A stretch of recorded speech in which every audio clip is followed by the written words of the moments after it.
another portion of the backbone. Repeat this process with an even smaller bubble. Because your portions are getting smaller, you've got to go to smaller bubbles. It's a little tricky at first, but once you've done a few, it does get easier. But you've got to get your hands in there and try it a few times before you'll get it done. Making another bubble, just like you did here, repeating this process. A small bubble, less than a finger, an ear twist bubble, to be split in half to make like two sides of a vertebrae. And then another smaller bubble. Well,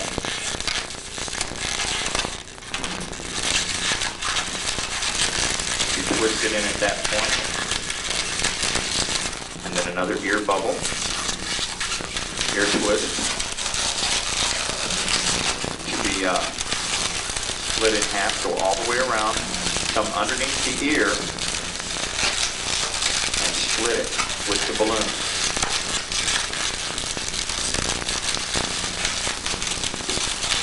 Come around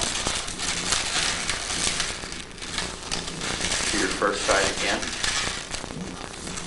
Repeat this process. Making a very small bubble, a very small ear twist, splitting it in half,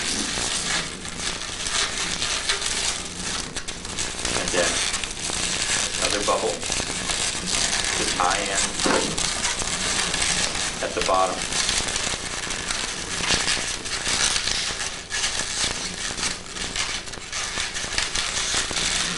Sometimes your ear twists will come undone.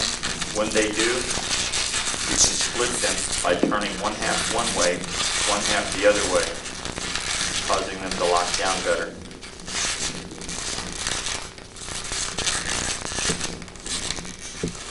Now, the balloon that you just used to make the backbone, that's the more intricate backbone. Either one you do will work fine. I prefer this one because I have this thing about details. Anyway, now that you've done that, using the pop release, well now, everybody that has this tape may not have my other tapes. I have a process of snapping a balloon off. I'll show you with a clear balloon so that you can do this at another time for yourself. Taking the balloon, stretching it over your index fingers and all your fingers of your hand, putting them close together and stretching over. Push your thumbnails into your index fingers, and just like silly putty snaps when moved fast, stretches when moved slow, move fast. When you move it apart fast, you can still keep the air in both pieces, holding on to one, tying the other. This works in a lot of things, not really pertinent for the Christ on the cross. Get rid of your excess. Take and twist your tail piece, the scrap left over in, and then tuck it in underneath. If you don't tuck it in, it can come loose and then allow pieces of this to uninflate. After having tied up the remainder of the backbone piece, you'll take one of your remaining two bubbles that you have, and you'll twist off two bubbles about 1.5 finger size or smaller. Twist these two bubbles together, and then take your two remaining bubbles and twist them around each other, bringing them both around and twisting them, and then back around again. What you're doing is you're locking this bubble down so that when you get rid of these two later, this will not go and uninflate on you. Now this is the buttocks of Christ, the figure of Christ, and I found it to be essential that when it sets up against the cross and the arms are setting at the right angle, it appears as though he is slumped forward, as one would be if one were being crucified in the manner that he was. You might be offended by that. People in your church might be. That's something you'll have to decide. I felt God say include it because, hey, the man had one. Taking two more pink balloons to be made into legs. You'll fill them both up about arm's length and then tie off with a considerable piece of nozzle left over because you'll need it to form the feet. I'm going to make one now. You'll start out by twisting off 4 bubbles, even smaller than the ones you did for the fingers because our toes are smaller than our fingers. And these bubbles should be less than a finger's width across. And make the first 3 about the same size, and the last one a little larger because that will be the big toe. Pulling them all down alongside, you will ear twist the first one, ear twist the second one, taking each one a full 360, sliding down. Sometimes they'll come undone from each other, but that's all right because you can twist them back off, separating them again. Take and twist your third one, and then your fourth one.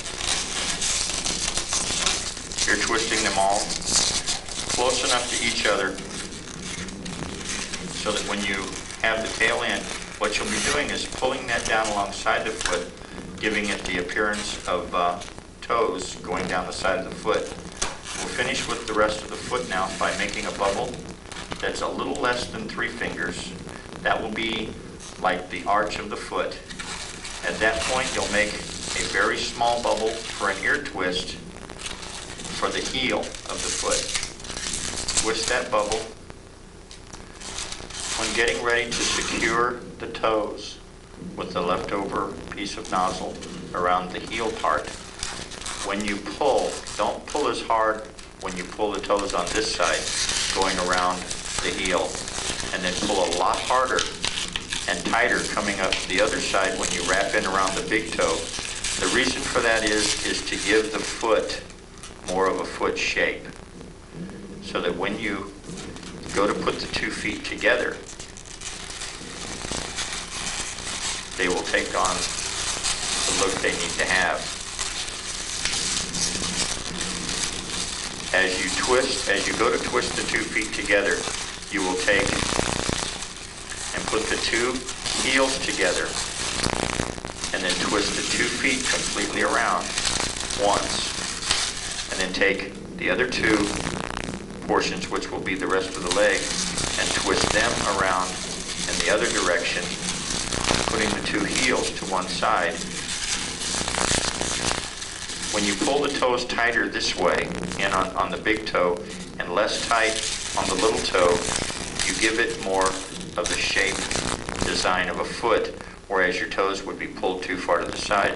What you're doing is you're compensating by not pulling so tight here and pulling tighter here for the general shape of the balloon to bring it into more of a foot shape, so that when you go to put the nail to secure the legs to the cross, the toes won't be abstractly turned to the side. One thing I've noticed, which I didn't learn in school, is that our arm and leg bones aren't really that much different in length. So when I shape the leg, I take that into consideration, and I'll twist off, whereas this is about a 4-finger bubble, this one will be about a 5 to 6 finger bubble. It's not that much longer, but yet